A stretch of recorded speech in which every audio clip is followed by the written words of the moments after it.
The small courtroom in the village was packed. People from every street had come to see the trial. Some came with anger, some with curiosity, but almost all came to laugh. And they were laughing at Elijah, the old black farmer. His clothes were dusty. His boots were cracked. His hat was worn out from years in the sun. He looked like a man who had nothing. "Look at him," someone whispered from the back. "That poor man thinks he can fight the landlord?" A few others chuckled. One man even pointed at Elijah and said loudly, "He should be in the fields, not in court." But Elijah said nothing. He stood tall, quiet, and calm. His eyes did not show fear. They showed something else, something no one could read. The case begins. The judge entered and sat down. Everyone became silent. The case was serious. Mr. Burke, the richest landowner in the village, had filed a complaint.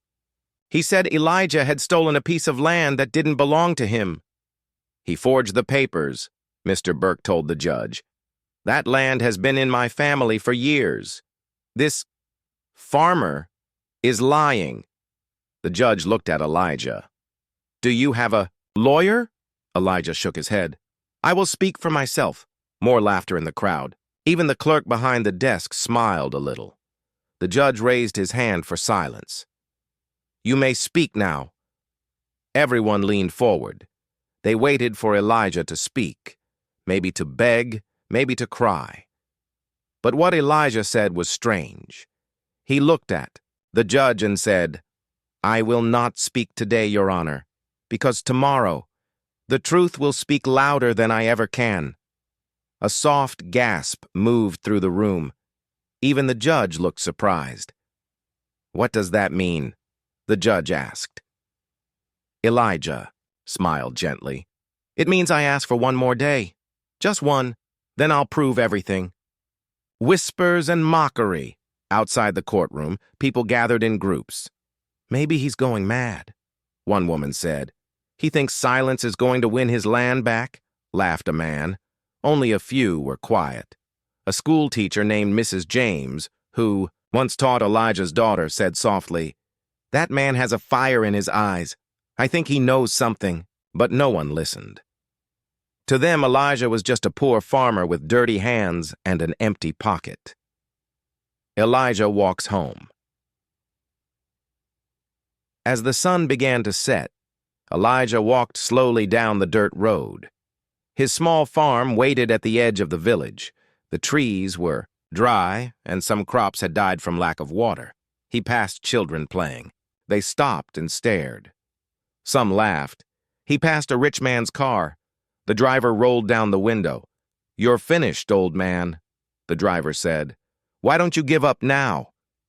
Elijah stopped, looked at the man, then walked away without saying a word, but in his hand, hidden under his sleeve, he held something small, a key.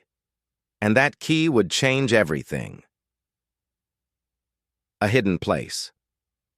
That night, Elijah entered his old storage shed behind the farmhouse. It was dark and smelled of soil and old wood. He moved a pile of empty sacks and reached under the floorboard. There, hidden in a small metal box, were two items: a dusty envelope with a wax seal, a black and white photograph of a white man. Standing beside a young black boy, Elijah held the photo close. It was taken years ago. The man beside him was Thomas Burke, Mr. Burke's elder brother, the man who once promised Elijah something valuable, something the world had forgotten: the unexpected sound. Just as Elijah was about to open the envelope, he heard a sound outside the shed. Footsteps, quick, heavy, angry. He blew out his candle and stayed still. Voices whispered outside. "Burn it tonight," someone said. "We can't take risks. That old man is hiding something." Elijah didn't move. The men left, thinking the shed was empty, but Elijah now knew they were scared.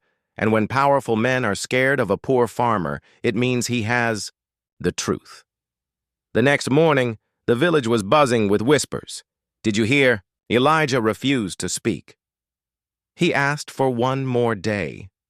What could he possibly show? I bet he's just stalling. That poor man is finished. But Elijah was calm.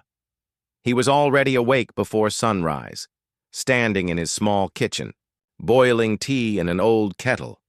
Outside, the wind was soft, but his heart was steady.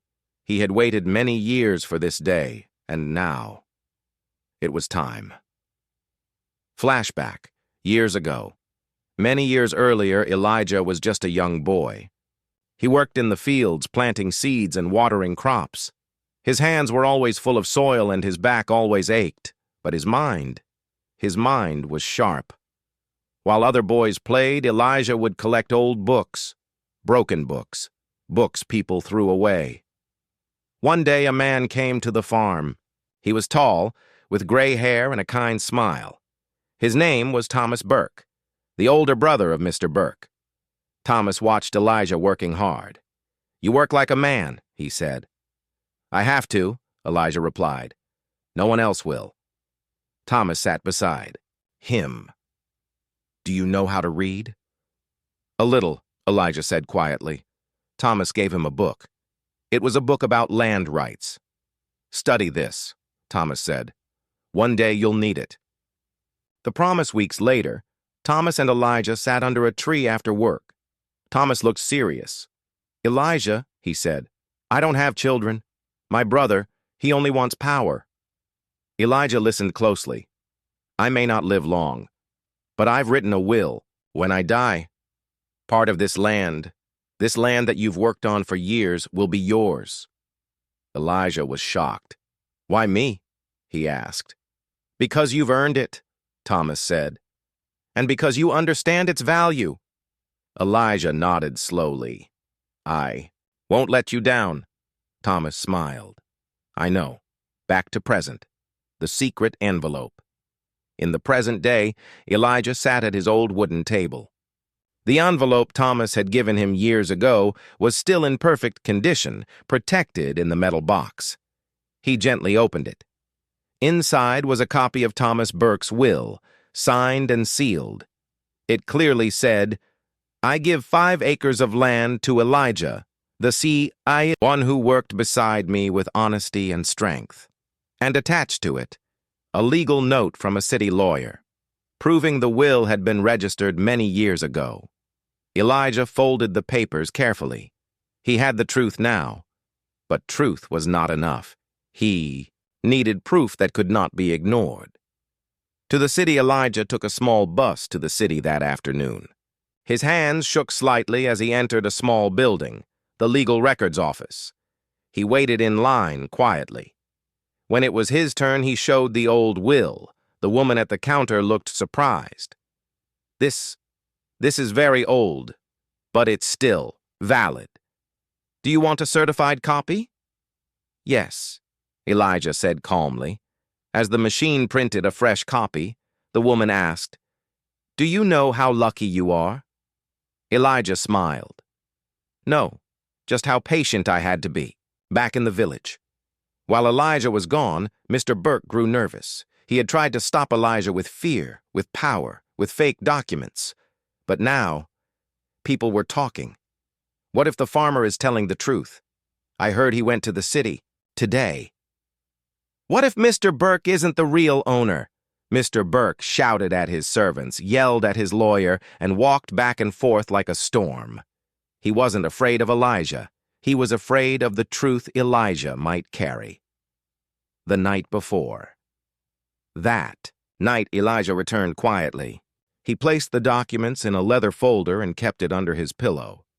He didn't eat much. Didn't sleep much either. He sat by the window watching the moonlight fall on his small field. He whispered to himself, "They forgot the promise. They forgot the man who worked beside them. But tomorrow, they will remember." The courtroom was only 1 hour away from opening again. The village was quiet. A strange kind of silence covered the air, the kind that comes before a storm. Elijah woke up before sunrise. He washed his face, drank a cup of tea, and took out the leather folder from under his pillow. Inside it was the will, the city verified, document, and the photo of young Elijah with Thomas Burke. He took a deep breath. "This is the last morning I'll be called a liar," he whispered to himself. But outside, someone else had different plans. Whispers in the dark late at night, a black Jeep had stopped near Elijah's farmland. Inside the Jeep were two of Mr. Burke's men, strong, silent, dangerous. They carried a small can of petrol and a box of matches. One of them said, "We have orders. Burn part of his field. Show him what happens to those who fight." "But what if someone sees us? No one will. And even if they do, no one will dare speak." The two men jumped the fence, poured petrol near Elijah's cornfield, and lit the fire. Flames spread fast, and with it, so did fear. The flames waked the village. The orange flames could be seen from far away. Villagers came out of their homes. Some rushed with buckets of water. Some just watched. But no one called the police. No one wanted to go against Mr. Burke. Elijah came running out too. He didn't scream. He didn't cry. He simply stood near the fire and watched his crops turn to ash. His neighbor came running. "Elijah, your crops! They're gone! They're burning everything!" Elijah nodded. "I know, but you worked on this field for years. Why are you just standing there?" Elijah looked into the fire, his eyes calm, and said, "Because I'm not going to lose what truly matters. The truth cannot be burned." A quiet witness. What the men in the Jeep didn't know was that someone had seen everything. A teenage boy named Kenny, who worked part-time at the local mechanic shop, had been walking home when he saw the men light the fire.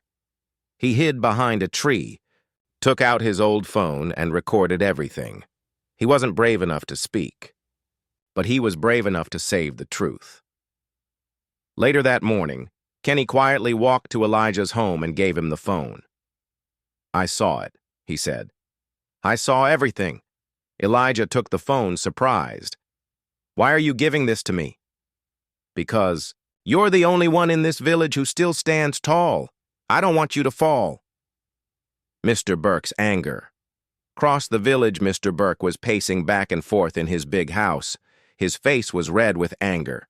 "What do you mean he's still? Going to court?" One of his men looked nervous. The video played in the courtroom. Everyone went silent. On the screen, two men were seen jumping over a fence. They poured petrol on Elijah's crops. One man struck a match, and fire spread across the field. Gasps filled the room. Even the judge leaned forward. Where did you get this?" he asked. Elijah didn't smile. He didn't even blink. "A young boy recorded it. He gave it to me because he still believes in what is right." Mr. Burke's lawyer stood up in panic. "Objection! This video could be fake." But the judge raised his hand. "We will verify it. But for now, I want silence." He turned to Elijah. "You may continue." The folder is opened. Elijah took a deep breath. He reached into his leather folder and pulled out the will, the original one signed by Thomas Burke, Mr. Burke's older brother. The courtroom watched as Elijah handed it to the judge. "This is the truth I waited years to show," he said. "A promise made to me and forgotten by everyone else." The judge studied the paper carefully. "This seal, this is official, and this document is over 20 years old." He looked up. "Do you have proof this was never canceled?" Elijah nodded. "Yes, sir. I visited the city's legal office yesterday. They gave me this." He placed another paper on the table. A verified copy from the legal registry. Mr. Burke's silence, Mr. Burke, sitting in the front row, had gone completely pale. His hands were shaking. For years, he believed Elijah would stay silent, that no one would believe a poor farmer, that the land would remain his. But now, the truth was standing tall in front of him. The truth he thought he had buried. The name he had tried to erase. a hidden name in the will. The judge kept reading the old will aloud, and then his voice slowed down. He read, "I give these 5 acres of land to Elijah Burke, son of Clara, for his honesty and loyalty." The crowd gasped again. Wait, Elijah Burke? Elijah had never used a last name. People always just called him the Black Farmer or Elijah the Worker. But now, his full name had been spoken for the first time in public. Even Mr. Burke stood up in shock. "Lies," he shouted. "He's not a Burke. He's not family." But Elijah stood calmly. He looked at Mr. Burke and said, "Your brother knew the truth, and now the world knows it too. I am not only a farmer, I am the son of the woman he loved." Flashback. Clara and Thomas. Many years ago, Thomas Burke had fallen in love with a woman named Clara. She was quiet, strong, and full of grace. But she was also black. In those times, such love was hidden, kept quiet, not accepted, but love, when true, leaves traces. Elijah was that trace. Thomas had never publicly claimed him, but he had written his name in the will, a silent way of protecting his son when the world would not. The courtroom changes. Judge looked around the room. "Do you deny that Thomas had a relationship with Clara?" Mr. Burke didn't answer. The judge continued, "This man has a document, a verified will, a name, a connection, and now even a video that shows someone." Tried to silence him. He looked at Mr. Burke. "Unless you have stronger proof, I must say, the court will consider this will valid." Elijah didn't move. He didn't cry. But in his eyes, there was something new. Peace. For the first time in years, the truth had a voice. The crowd's change of heart. The villagers who once laughed at Elijah now looked at him with respect. Some lowered their eyes, ashamed of their past words.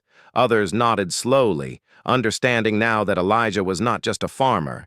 He was a man who carried a legacy and protected it with silence, patience, and strength. The courtroom was quiet again. People no longer looked at Elijah with doubt or laughter. Now they looked with respect. Some even looked with guilt. The judge had announced a short break before making his final decision.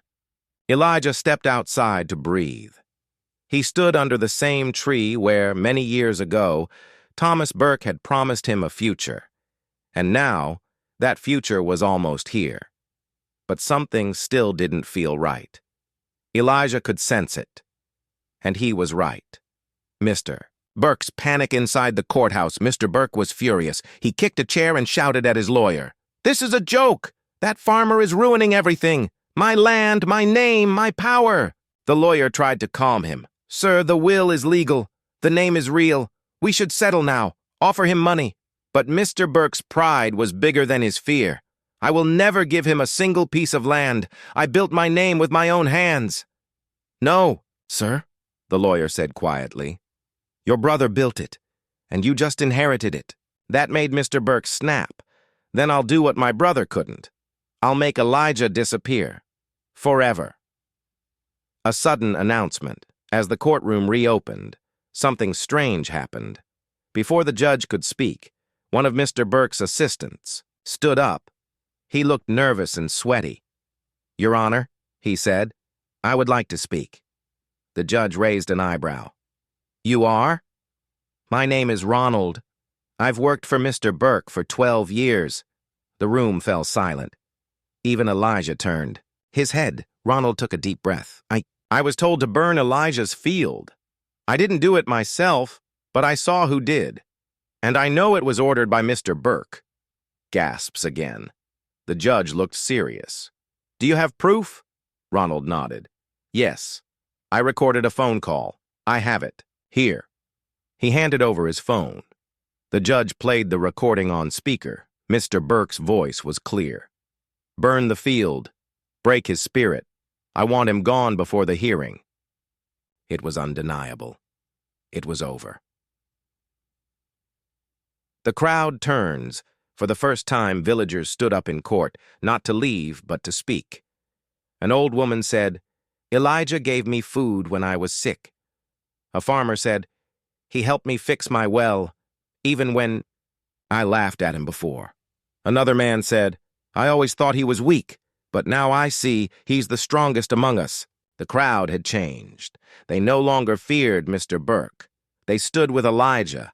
Mr. Burke's last attempt, seeing his power slip away, Mr. Burke made a final, desperate move. He stood up, eyes wild, and shouted, "You all think he's honest?" He hid. "The truth for years! He lied by silence." Elijah turned calmly. "No," he said. "I stayed silent because the truth was not ready. But I never lied." The judge slammed his hammer. "Enough! I have heard enough." He looked around the room. The judgment. This court recognizes the original will of Thomas Burke as valid and binding. Elijah Burke is the rightful owner of the land. Cheers erupted in the room. Some cried, some clapped, and Elijah simply closed his eyes. Not out of pride, but out of relief, a quiet walk home. As the crowd left, many came to Elijah. "We're sorry. We were wrong about you. You are the real Burke." But Elijah didn't smile or boast. He only said, "I was never trying to be a Burke. I was just trying to be heard." He walked home slowly, passing the burnt field. But something had changed. Villagers were already there, putting out the last ashes, clearing the damage. One man said, "You grew this land once. Now we'll help you grow it again." It had been 1 week since the courtroom victory. Elijah's land was safe. The villagers now greeted him with respect. Children waved at him. Shopkeepers offered him tea. The same people who once ignored or insulted him now saw him differently. But Elijah didn't feel proud. He felt tired. Years of silence had finally ended, but it had cost him too much. He sat near his half-burnt field every morning, rebuilding little by little. And each night, he looked at the old photo of his father, Thomas Burke, wondering, "Why did he leave me behind?" A letter in the wind one afternoon, while Elijah was watering the soil, a young postman rode in on his bicycle. "Elijah," he called, "there's a letter for you, from the city." Elijah wiped his hands and took the envelope. It was sealed, in gold, expensive.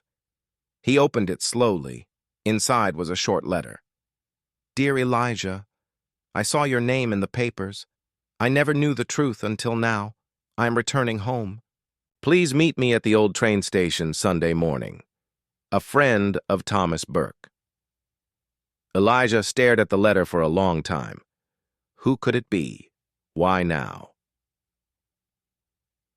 The journey to the station on Sunday morning, Elijah wore his cleanest shirt and walked to the old train station on the edge of the village. The sun was just rising. Birds were flying low. The station was quiet, almost forgotten by time. Only one bench stood near the tracks, dusty and cracked. Elijah waited and waited until he heard the slow whistle of a train. A man in a gray suit. The train stopped. Only one person stepped out. He was an older man, maybe in his 70s, with silver hair and a gray suit. He walked with a cane, but his back was straight and his eyes sharp. He looked at Elijah and smiled gently. "You look like your father," he said. Elijah blinked. "Who are you?" "My name is James Holloway. I was your father's best friend." Elijah was silent. James continued, "I knew Thomas when we were young. I also knew Clara, your mother." Elijah's heart beat faster. "Why are you here?" he asked. James looked at the sky and said, "Because there is one part of your father's story you do not know, the part that explains why he never came back for you." The hidden past James sat on the bench and told the story. "Years ago, your father wanted to bring you and your mother to the city. He had everything ready. a house, a job, even school plans for you. But he paused. What happened? Elijah asked. Your uncle, Mr. Burke, found out. He threatened to ruin your father's name if he brought you home. He told him the company, the land, and the reputation would be destroyed. So my father chose silence, Elijah whispered. James nodded slowly. He hated himself for it. He wrote the will to protect you. It was all he could do. But there's something else. He pulled out a small box from his bag and handed it to Elijah. Your father asked me to give this to you, if the truth ever came out. The box of memories. Elijah opened the box. Inside was a folded letter and a small wooden ring. The letter read, My dear. It had been 3 months since the courtroom drama. 3 months since Elijah Burke's name was finally spoken with respect. The land that once burned in silence was now full of life. New plants were growing, and the village people were helping. Not because they had to, but because they wanted to. Elijah never asked for anything. Still, he received everything he had been denied for years, and yet he remained humble, quiet, focused. But something had changed. The village was changing too. A school for truth. One morning, Elijah stood in the middle of his land with a group of children gathered around him. Some were barefoot, some carried school bags too big for their shoulders, but all of them were listening. He pointed to the crops. Do you know what this land teaches us? A small girl raised her hand. Patience? Elijah smiled. Yes. And something more. He paused, looked at the sky. It teaches us that truth always grows, even when people try to bury it. That was Elijah's new dream, to teach. Not just farming, but values. Respect, hard work, and never giving up, even when the world laughs at you. He turned the back part of his land into a small learning center, painted it white, hung a wooden sign at the door, Burke Learning Garden, where truth grows, the visitor from the city one. Day, a black car drove into the village. Children ran after it, shouting in excitement. Out stepped a tall man in a sharp black suit. He wore glasses and held a microphone. He was a journalist from a national news channel. He approached Elijah. Sir, your story has traveled across the country. Everyone's talking about you. The man who stood alone and turned silence into strength. Elijah looked confused. I didn't do it to be famous. The reporter nodded. That's exactly why your story matters. They interviewed Elijah, right there in front of the school building. His words were simple, but they shook the hearts of many who watched. A ripple effect in the weeks that followed. Something amazing began to happen. Letters started arriving at Elijah's door. One was from a young black boy in the city. You make me proud to look like me. One came from a white farmer in another village. I had wrong ideas about people like you, not anymore. A teacher from a nearby town wrote, We now teach your story in our classroom. Elijah didn't cry, but his heart grew heavier, not with pain, but with meaning. He realized his story had become more than just his own. It had become a light for others, Mr. Burke's fate, and what about Mr. Burke? After losing the court case, his reputation fell fast. His company was investigated. His workers left him. His land grew dry. He moved to another town, alone. No one heard much about him after that. Some said he lived in regret, but Elijah never spoke. Against him. When someone asked, he simply said, He was a broken man. I chose not to be. Legacy in bloom one evening, Elijah stood beside the old tree where he had once waited in silence. Now a garden grew under it.